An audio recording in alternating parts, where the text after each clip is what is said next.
Jones of Boyd Chevy Honda, South Hill. Hi, I'm Tony Moore with Boyd Honda Chevrolet of South Hill, Virginia.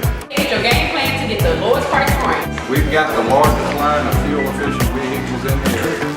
Tony Moore with Boyd Honda Chevrolet of South Hill, Virginia, and I am passing the savings on. I'm Tabitha of Boyd Honda Chevy in South Hill, and I'm passing the savings on to you.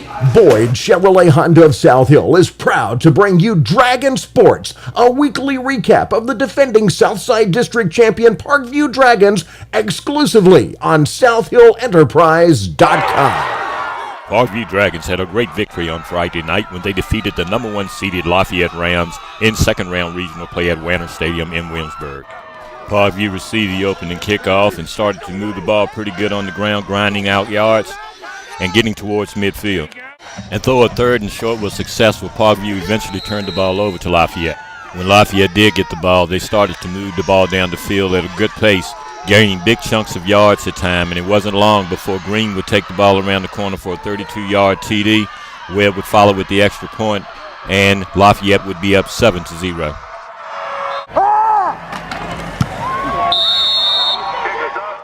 Lafayette would come right back and score on their next possession after a great gain by their running back, Brautigam, and then placing it on the 2-yard line. The quarterback, McGinty, would punch it in at 2:10. The Webb kick was good. Score was 14-0. When Parkview received the kickoff, they showed why they were worthy of this Regional 2 match with a great return by Nigel Stanley that would eventually set up a 50-yard TD run by Haywood Pettis with 1:11 left in the first quarter.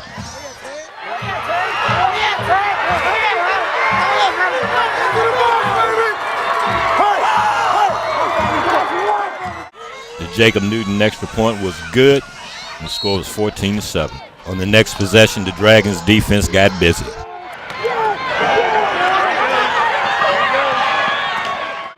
With a little over 7 minutes left in the second quarter, Britt Clybourne would take a hard hit and a sack for Parkview.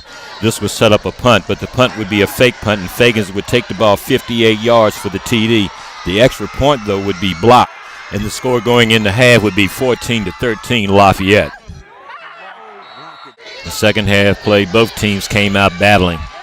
Parkview would eventually move the ball down the field and get it into field goal position range, but the field goal by Newton would come up just a little short.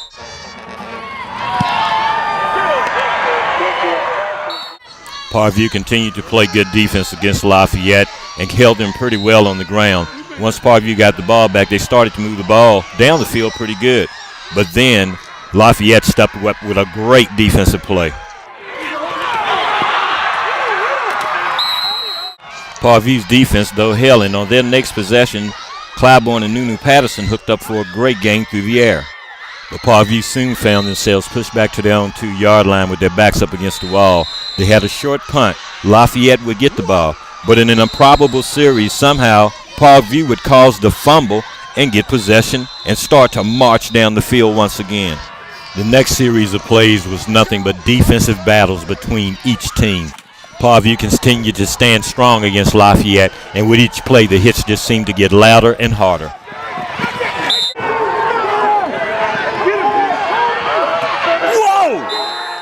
On Parkview's next possession, Clybourne and Nunu Patterson would try to hook up on a fade route that would be incomplete, but they would come right back and make the play good.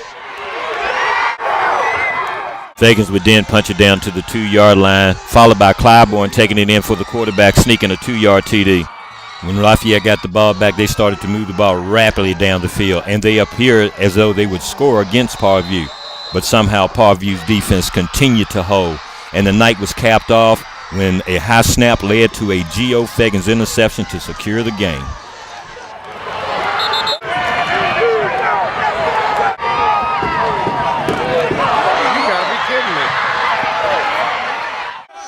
Dragons head coach Doug Allison celebrated with his players, and then after talking to his players, took time with the Enterprise's Dennis Smith.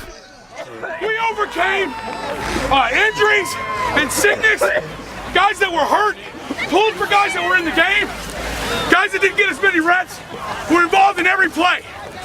Because you did what I asked. You believed and you didn't take a play off. Yes, sir. And let me tell you something. You now have the best record in Parkview history.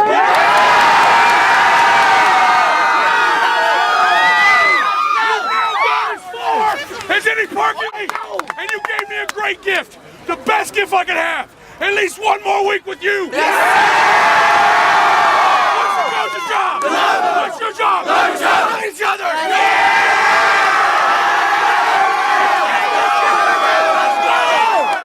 Coach, unbelievable win. Talk about that for the year. And then to look in the stands and see so many wonderful people turn out, it's incredible. About halftime, you go in down one, Right. come back, get a big stop, last touchdown. Sure. Well, it was kind of we felt like we had a matchup that we wanted.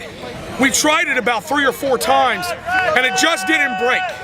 So we called it on second down, and it didn't work. And I turned to Coach Callahan, and I don't usually do this, but I said, you have to call the fade. We'll talk about this. Gives you 10 wins, the most. The most, yeah, I believe so. The most wins as far as we can find. Now, there may be a Parkview team out there. And one of the coolest things about this is alumnus are coming and telling us about it. We had a young man named Joe Lewis who graduated from Parkview in '93. And Joe wrote a letter, and I read it to the boys before the Brunswick win. And, you know, it's neat. And if somebody corrects me because someone else won, that's great, because that means we got alumni in the program, and that's what we're trying to do. We want it to be a family. We'll talk a little bit about we don't know the outcome, either York Right. or James Monroe. Talk Right. about the potential matchup with either of those. Okay, if it's York, you know, we're going to be really close to here. You know, we'll be playing against a very balanced offense. If it's James Monroe, we know we'll be playing against the defending region champs, and they I'm not sure, I haven't seen film on them, but they traditionally are a very strong running team with great play action. So defense is going to have to really step up. Congratulations, Thank you. Coach. Thank you. This is Mike Mosley on behalf of Dennis Smith and the entire South Hill Enterprise News team. We hope you have enjoyed Week 12, the second week of regional play for the Parkview Dragons, and we look forward to seeing you again next week. Boyd Chevrolet Honda of South Hill is proud to bring you Dragon Sports, a weekly recap of the defending Southside District champion Parkview Dragons, exclusively on SouthHillEnterprise.com.